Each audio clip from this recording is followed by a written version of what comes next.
Hello friends, मैं अमित वर्मा आप सबका स्वागत करता हूं एक बार फिर से आपके अपने यूट्यूब चैनल फनी वोकैब गुरु में।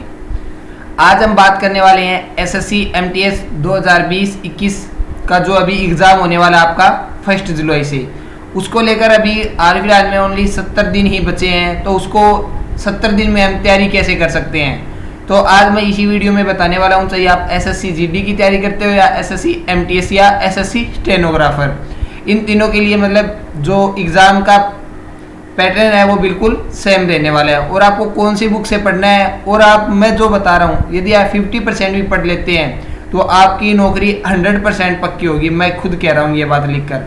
तो इसलिए जितने भी साथी ये वीडियो देख रहे हैं, वीडियो के अंत तक ज़रूर बने रहें, क्योंकि मैं इसी वीडियो में बुक बताऊँगा कौन सी बुक से आपको पढ़ना है, किस टाइप से आपको पढ़ना है और कितने आवर्स तक आपको पढ़ना है। तो आपका मतलब 70 दिन अभी एग्ज़ाम में बचे हैं, क्योंकि 1 जुलाई से आपका जो एग्ज़ाम है वो यहाँ पे होने वाला है। क्योंकि कोरोना के चलते थोड़ा लेट भी हो सकता है, तो आपको ज़्यादा फ़ायदा होने वाला है तो इस एग्ज़ाम से। तो हम आपको अभी स्टार्ट कर देते हैं कि हमें सबसे पहले करना क्या होगा। तो सबसे पहले हमें करना होगा कि हम एक रफ कॉपी ले लेते हैं सबसे पहले, जहाँ पे हम देखेंगे कि हमें क्या क्या करना होगा। ये मैंने एक रफ कॉपी ले ली है, इसमें हम लिख लेते हैं। सबसे पहले तो हम बात कर लेते हैं कि हमारा सिलेबस क्या होगा, क्योंकि सिलेबस भी जानना ज़रूरी होता है। हमारे एग्ज़ाम में आएगा जीएस, मैथ, रीजनिंग, इंग्लिश, ये 4 सब्जेक्ट आते हैं। जीएस में आपका क्या आएगा, पूरी साइंस हो गई, फिजिक्स, केमिस्ट्री, मैथ। जीएस में आपका हिस्ट्री, पॉलिटिकल, जो मतलब ज्योग्राफी, बिल्कुल जो ऑल सब्जेक्ट होते हैं वो यहाँ पे पढ़ने होंगे। मैथ में हम बात कर लेते हैं, अर्थमेटिक और एडवांस दोनों ही आएंगे।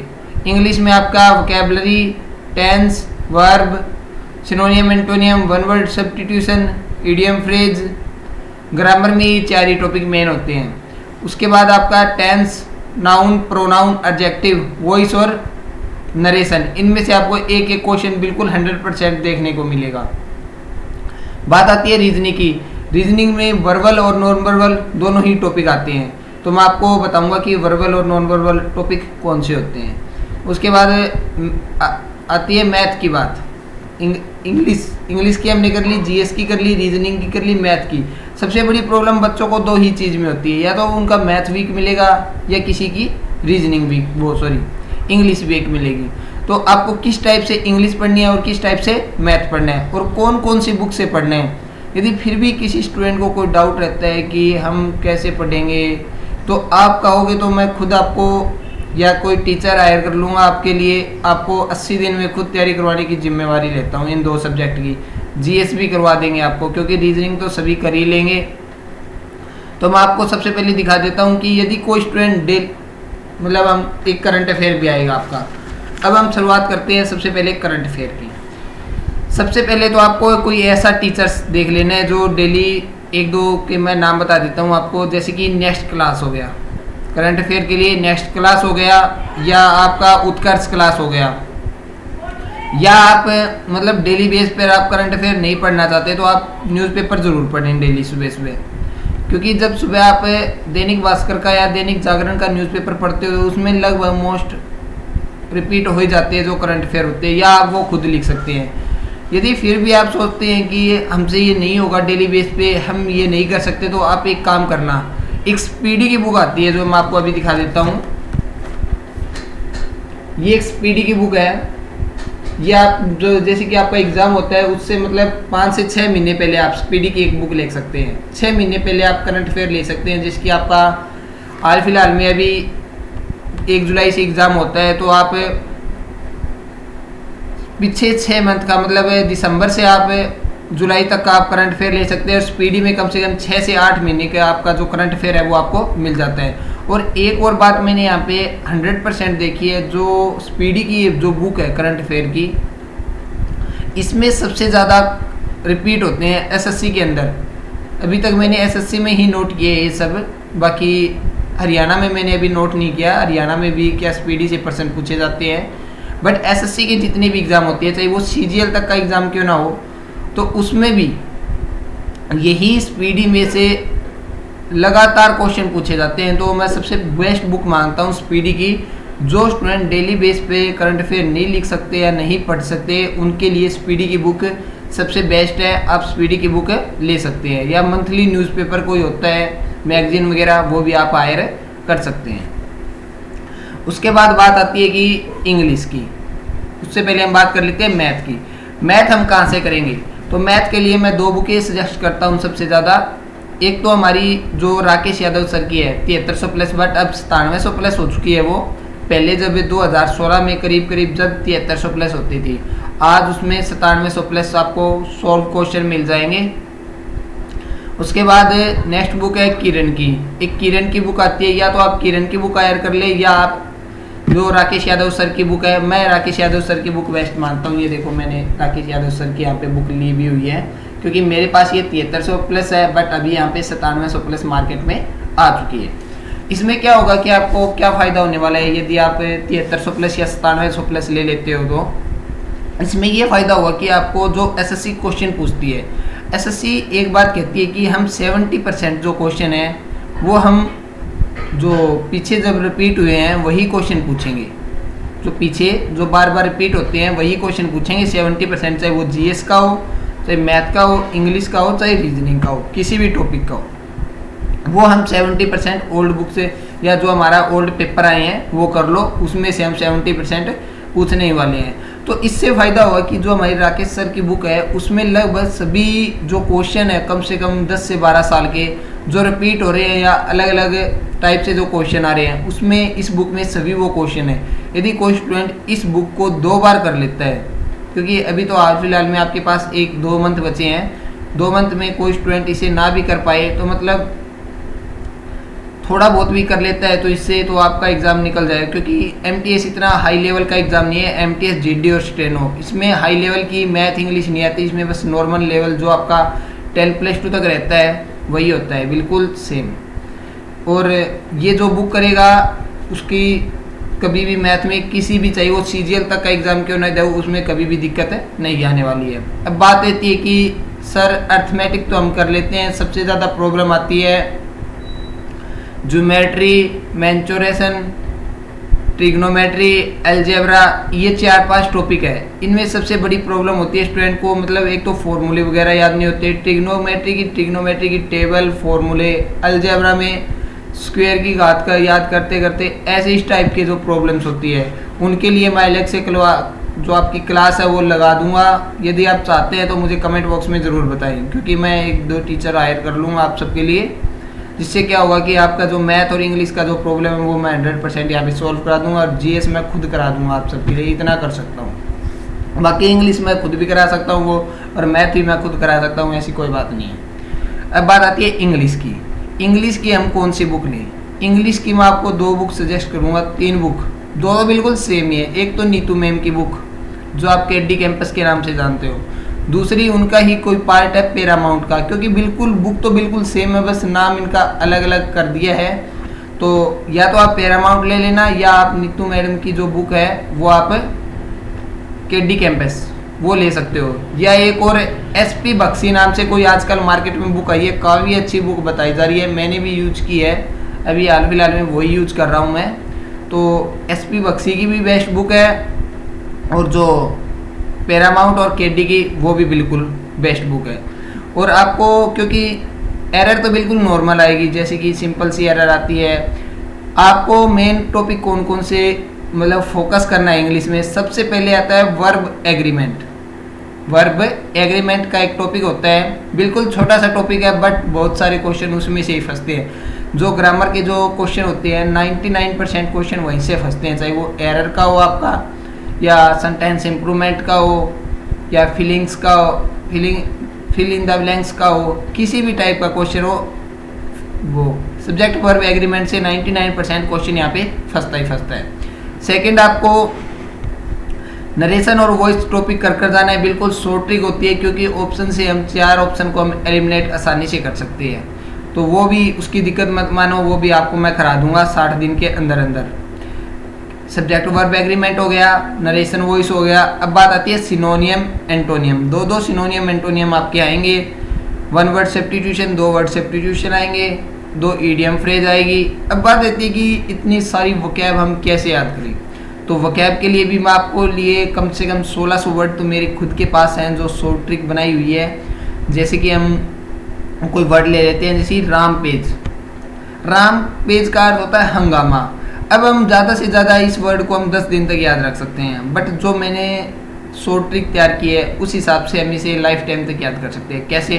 जैसे रामपेज का अर्थ होता है हंगामा, तो हम इसे याद कैसे रखें? राम को हम अलग कर लेते हैं और पेज को हम थोड़ा अलग कर लेते हैं। राम ने हंगामा कर दिया किसके लिए? पेज के लिए। राम ने हंगामा कर दिया किसके लिए? पेज के लिए। राम पेज का अर्थ था हंगामा और राम ने हंगामा कर दिया किसके लिए?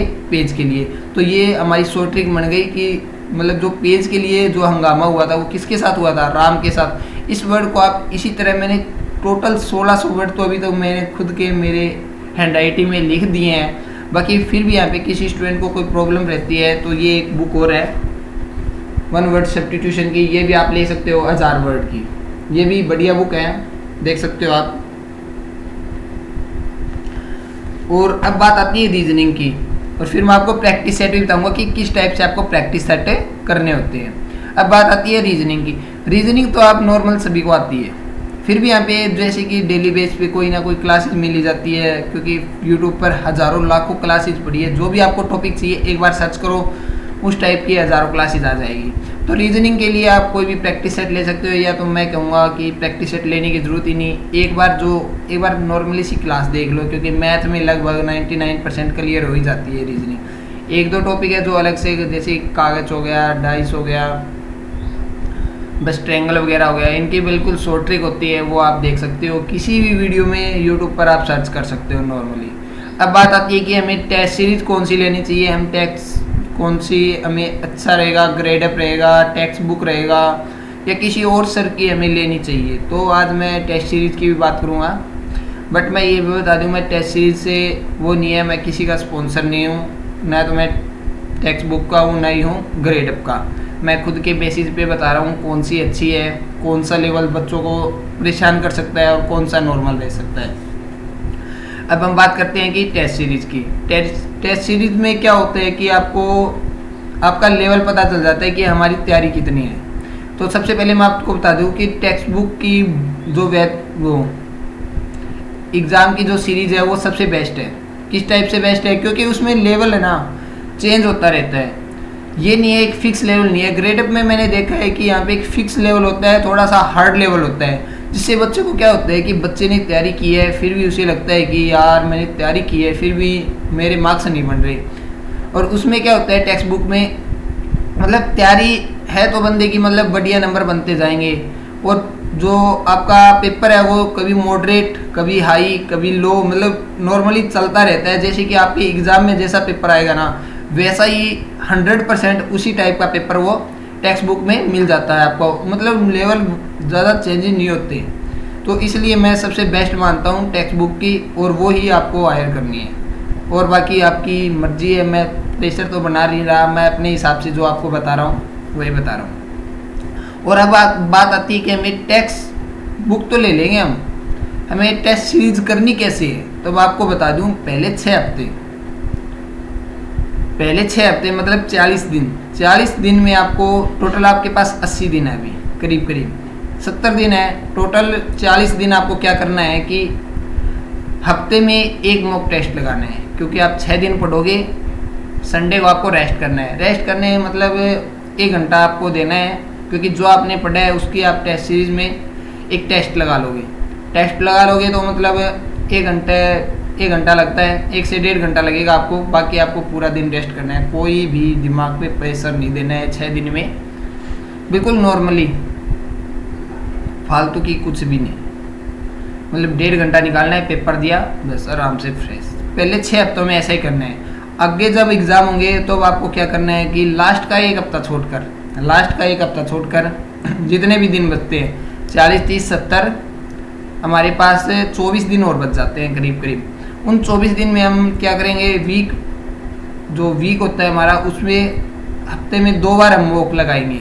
2 बार हम मॉक लगाना स्टार्ट कर देंगे। और जो हमारा लास्ट सप्ताह होगा उसमें हम क्या करेंगे, उसमें हम 4 दिन ही मॉक टेस्ट लगाएंगे, जो लास्ट के 2 दिन है उसमें हम कोई मॉक टेस्ट नहीं लगाएंगे।